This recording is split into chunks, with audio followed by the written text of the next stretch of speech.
Hey everybody, I'm a fermenting fool with a farm full of fiery fruits. So today, I'm making this fermented hot sauce that all you chili heads are gonna love.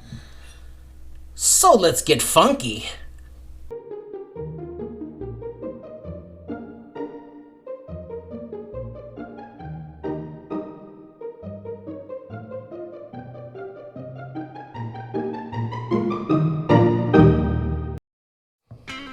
As you can see, I've got a couple of types of peppers from the garden today. I've got these nice red Fresno peppers. It's a real tasty pepper. It's kind of sweet and also a little tart, and it's got a pretty good bite to it as far as heat goes. But these, these are some real dare-ya peppers. These are Fatali peppers, and there's a reason that fatal is in the name. These things will flat blow your face off. They've got a really nice fruity flavor to them though, if you can get past that searing heat, and that's probably going to take you some practice, but they are actually very tasty and one of my favorite peppers. You can use all peppers in this ferment if you want, but I'm going to mix it up and add some other flavors. So I'll be adding in some onion, some garlic cloves, and a whole bunch of pineapple. This is a combination I haven't used before, but it sounds pretty good to me, and you can put just about whatever fruit or vegetable you want into these ferments to craft something that you really love and is unique, and that is what making your own is all about. I've got all kinds of different fermenters these days, like this one here. I've got this really cool one here that actually presses the veggies for you. But for the purposes of this video, I'm gonna do it old school like I used to do it back in the day when I was just a young fermenter with some cucumbers and a dream. I'm gonna do these just in a regular jar. So, I'm first gonna throw the pineapple down in there.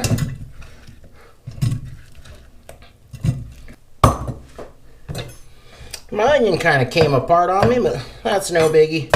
I'm just going to cut that up into some pretty big sized chunks. Doesn't matter at all. And we'll lay that right on top of the pineapple. As we'll toss that garlic in there. It's just a few cloves. No measurements needed yet. I'm just going to cut the stems off of these.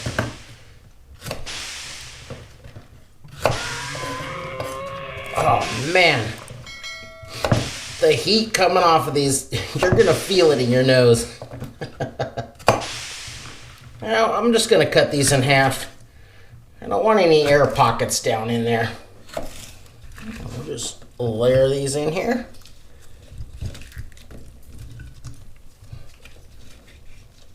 There's no real need to do layers, it just looks cool. With my veggies all ready, all that's left to do is to make the brine, and it's a simple saltwater solution. This is known as lacto-fermenting. Fruits and vegetables contain lactic acid bacteria, and what we're trying to do is to get those good bacteria to multiply and ferment the fruits and veggies while staving off harmful bacteria growth.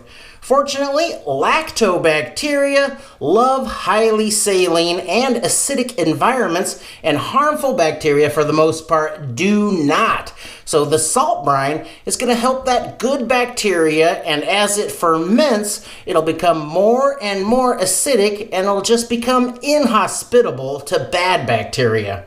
For most veggie ferments, you're going to want to keep your salt solution between 3 and 5% salinity. And that's around 1 to 3 tablespoons of salt per quart of water. But today I'm going to weigh the salt for the brine just because I'm kind of curious to see how close that tablespoon method is. And I'm going to use a 5% solution today, so that's going to be 50 grams per liter of brine. I'll attach a link to a brine calculator in the comments if you want to do it this way, but to tell you the truth, this kind of precision isn't really that important when you're doing one of these. You just want to be in the ballpark. So I've got a liter of water here. Now let's just see what 50 grams of kosher salt is. There's 1 tablespoon. Oh, we're at 20. 239. So looks like we're going to be right about 2.5 tablespoons on that one. Using this particular salt, it's big grain, so a smaller salt is going to be more dense.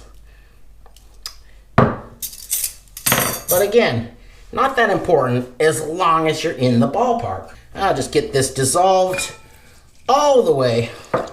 Now, you just want to add this in.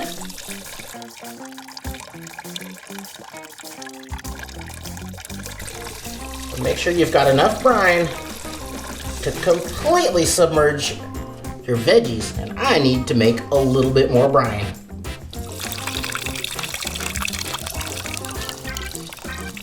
That's going to be plenty. The last part of the preparation is to find some sort of weight that you can put down on top of these fruits and veggies that's going to hold them down completely under the surface of the brine. You don't want these little bits sticking up here exposed to the air because those can mold. You want to look for something non-reactive to hold those down. So something made of plastic or silicone. Sometimes I use a Ziploc bag with some water in it. That can be pretty effective. You definitely don't want to use anything metal because that salt and the acid can corrode that metal in there, and it is just going to throw the flavor of this way off. Well, I have been searching all over the house for the perfect thing to use here.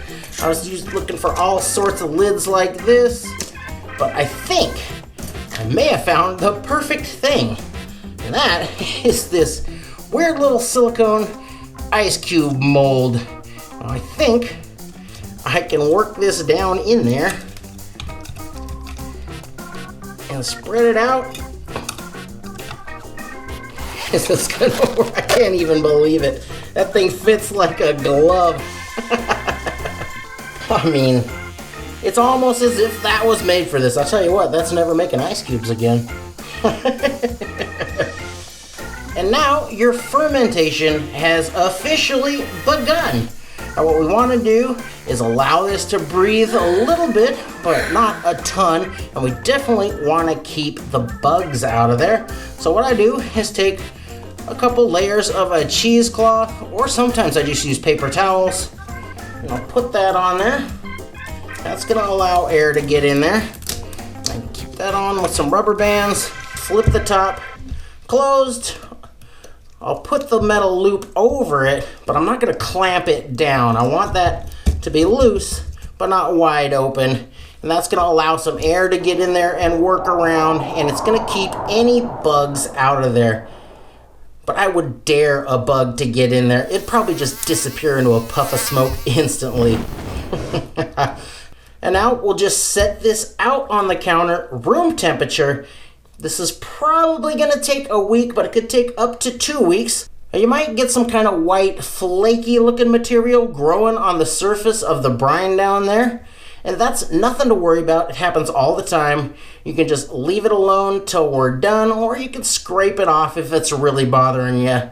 But if you get any real fuzzy looking stuff, that's going to be a problem, especially if it's black. Then you're just probably going to want to start this over again. So I'm going to put this up, and we'll see you in a week or so. Much later. After a 2-week ferment at room temperature, it's time to check this stuff out. And there is a funky smell coming off of there, and that's perfectly normal. You'll see that the brine has gone a little bit foggy, but the stuff inside still looks pretty fresh, and that is a very good sign. And this thing has been attracting fruit flies like you wouldn't believe, and that's why we put this cloth on here. It does a really good job of keeping those nasty buggers out of there. Now let's take a look and see what we got. There is that flaky white stuff I was talking about earlier, and that is perfectly normal. It happens nearly every time you do this, and as long as it's not all fuzzy or black, you should be good to go. You can either leave the white stuff in there and just blend it in, and it's not going to make much of a difference at all, if any, or you can skim it off, which is what I'm going to do today. I'll just get a spoon, skim that stuff right off of there. I'm not going to get it all, and it's not going to matter.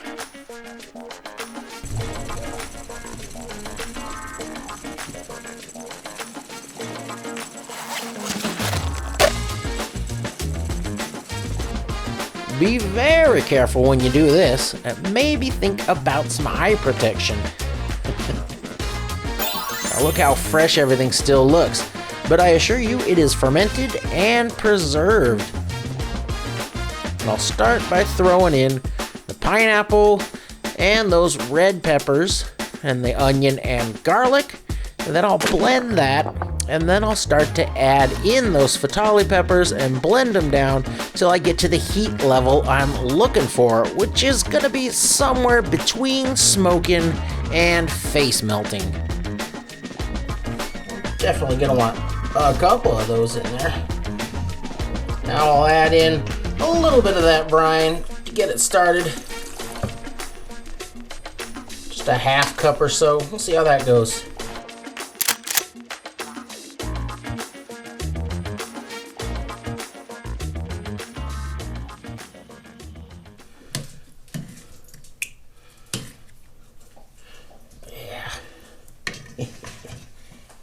Those peppers should boost the heat by quite a bit.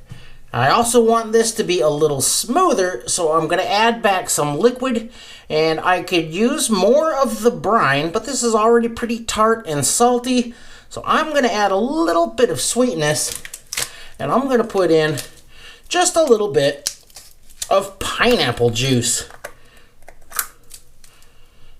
Now you're adding sugar in with this, and that's going to kind of jumpstart the fermentation.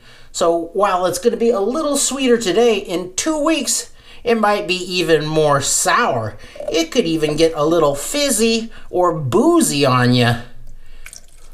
But it should still be pretty good. You might want to consider blending in some spices with your hot sauce. I could definitely see throwing in a little bit of cumin, maybe some coriander, and that would give it a nice little Mexican flair. Or maybe some of the warming spices like some clove and allspice and nutmeg. That also sounds really delicious to me. This one is just about right where I want it, but you can get really creative with your hot sauces and the possibilities are limitless. If you like your hot sauce kind of thick and pulpy, you're good to go. Just bottle this up and enjoy.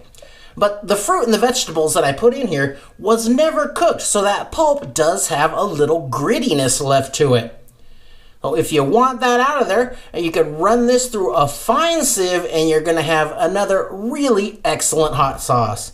And with this batch, I think that's exactly what I'm going to do.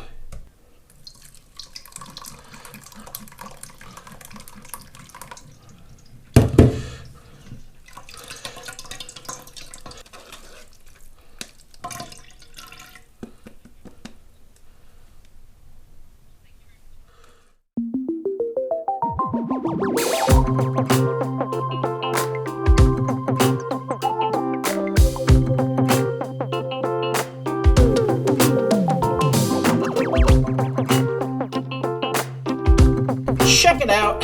Look at that beautiful color. It's like the devil's carrot juice. Of course, what really matters is the taste. So let's try this out.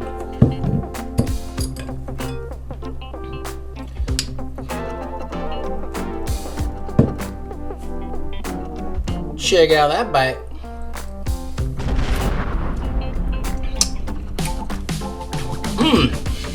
Wow. It's got a great taste.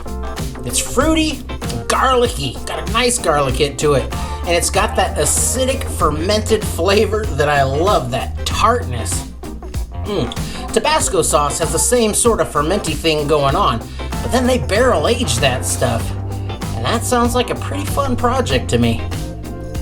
Anyway, blending everything together really tamed the peppers, so while it's still pretty spicy, it's just beads of sweat kind of spicy and not bleeding eardrum spicy. I wish I had a little dropper bottles to put it in, but I'll just have to be careful when I'm pouring this on my eggs.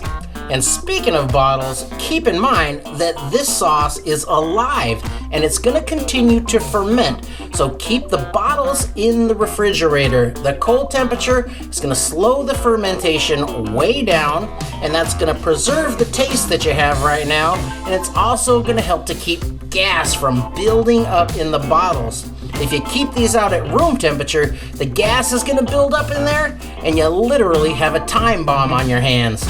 I've seen it happen, and it's a huge mess at the very least, but it could also be very dangerous if someone's near it when it decides to go off. So keep it cold.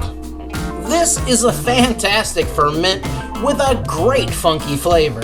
So if you're a funkin' hot sauce lover like me, give this one a try, and I know you're gonna love it. Thanks for watching.